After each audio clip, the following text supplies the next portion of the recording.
കലാഭവൻ മണിയെ കൊന്നതിന് തെളിവുണ്ട്. ബിയർ വേണമെന്ന് പറഞ്ഞു വാശി പിടിച്ചപ്പോൾ ഉറ്റ സുഹൃത്ത് കൊണ്ട് കൊടുത്ത ലായനി കുടിച്ചപ്പോഴാണ് മണിക്ക് ദേഹാസ്വാസ്ഥ്യം അനുഭവപ്പെടുന്നതും പെട്ടെന്ന് ആശുപത്രിയിൽ എത്തിക്കുന്നതും.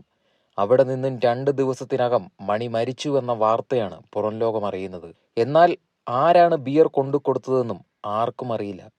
പോലീസും CBIയും ആ വാർത്ത പുറത്തുവിടാൻ തയ്യാറായില്ല. ചിലപ്പോൾ മണിയെ സ്നേഹിക്കുന്നവർ ഇവരെ എന്തെങ്കിലും ചെയ്താലോ എന്ന് ഭയന്നിട്ടാകും. ഒരു സുഹൃത്ത് ഗൾഫിൽ നിന്നും വന്നപ്പോൾ തനിക്ക് കഴിക്കാനായി മറ്റൊരു സ്ഥലത്തു നിന്നും നാടൻ ചാരായം വാങ്ങിയിരുന്നു. മണിയുടെ ഉറ്റ സുഹൃത്ത് ഇത് പാടിയിലെത്തിച്ച് മണിക്ക് നൽകിയിരുന്നു. ഇതാണ് മരണകാരണമെന്ന് വരുത്തി തീർക്കാൻ ഒരു കൂട്ടം ആളുകൾ ശ്രമിക്കുന്നുണ്ടായിരുന്നു. എന്നാൽ ചാരായം കഴിച്ച മറ്റുള്ളവർക്ക് യാതൊരു തരത്തിലുള്ള ദേഹാസ്വാസ്ഥ്യങ്ങളും ഉണ്ടായിരുന്നില്ല. അതുകൊണ്ട് ചാരായത്തിന്റെ സാധ്യത തള്ളിപ്പോവുകയായിരുന്നു. ലിവറിന് കംപ്ലൈന്റ് ഉണ്ടായിരുന്ന മണിയോട് ഒരിക്കലും മദ്യപിക്കരുതെന്നും ഡോക്ടർമാർ പറയുമായിരുന്നു.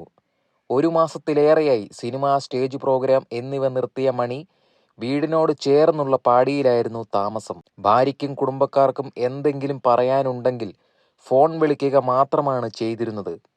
പക്ഷേ ഈ ഫോൺ കോളുകൾ അറ്റൻഡ് ചെയ്യുന്നത് മണിയുടെ സുഹൃത്തുക്കളായിരുന്നു. സുഹൃത്തുക്കളോട് പറയുന്ന വിവരം മണി അറിയുന്നുണ്ടായിരുന്നോ എന്ന് തന്നെ എല്ലാവർക്കും സംശയമാണ്. അവസാന നിമിഷത്തിൽ മണിയെയും കുടുംബത്തെയും തമ്മിൽ അകറ്റി നടുക്ക് സുഹൃത്തുക്കൾ എന്ന് പറയുന്ന കുറച്ചാളുകൾ മാത്രമായിരുന്നു ഉണ്ടായിരുന്നത്.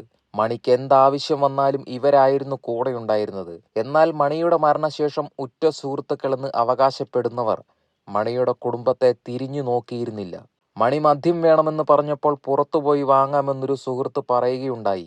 പാടിയിൽ നിന്നും പുറപ്പെട്ടയാൾ ബാറിലോ ബിവറേജിലോ എത്തിയിരുന്നില്ല. മറിച്ച് എവിടുന്നോ ബിയർ കുപ്പി സംഘടിപ്പിച്ച് ബിയർ എന്ന വ്യാജേന കയ്യിലുണ്ടായിരുന്ന വിഷലായനി അതിലേക്ക് കലർത്തുകയായിരുന്നു. പോലീസ് ചോദ്യം ചെയ്യലിൽ കൊക്കക്കോളയാണ് കലർത്തിയത് എന്ന് മൊഴി നൽകി.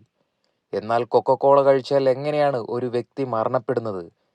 ലിവർ സിറോസിസ് ഉള്ള വ്യക്തി മരിക്കണമെങ്കിൽ മദ്യം തന്നെ വീണ്ടും കഴിക്കണം. മരണശേഷം കുപ്പിയും തൊണ്ടിമുതലുമെല്ലാം ഇവർ നശിപ്പിച്ചിരുന്നു.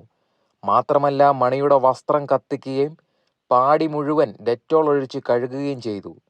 തെളിവുകളുടെ അഭാവത്തിൽ കുറ്റം ചെയ്തവർ ശിക്ഷ ലഭിക്കാതെ പുറത്തു തന്നെ നടക്കുന്നു. വലിയ സാമ്പത്തിക ഇടപാടുകൾ മണി നടത്തിയിട്ടുണ്ടായിരുന്നു. സുഹൃത്തുക്കൾക്ക് പണം കടം നൽകിയിരുന്നു. ഇനി ഇതാണോ അതോ മണി അറിയാതെ പൈസ തിരിമറി ചെയ്തതുകൊണ്ടാണോ ഇവർ മണിക്ക് ലായനി കലർത്തി കൊന്നത് എന്ന് അന്വേഷിക്കേണ്ടതുണ്ട്. ഇനി ഒരിക്കലും ഇത് തെളിയിക്കാൻ പോകുന്നില്ല എന്ന് ഇവർക്ക് അറിയാമായിരുന്നു. അതുകൊണ്ടാണ് പോലീസും CBIയും വരെ അന്വേഷിച്ചിട്ട് ഇത് തള്ളിപ്പോയത്. ഒരുപാട് വർഷങ്ങളായി ഉണ്ടാക്കിയെടുത്ത പ്ലാനായിരുന്നു ഇത്. അതിന്റെ തുടക്കം അനിയനായ രാമകൃഷ്ണനെയും മണിയെയും തമ്മിൽ തെറ്റിച്ച് ശത്രുക്കളാക്കി മാറ്റുക എന്നതായിരുന്നു. കുടുംബക്കാരെ തെറ്റിച്ചതോടുകൂടി അവരുടെ അധികാരപരിധിക്കുള്ളിലായി കലാഭവൻ മണി.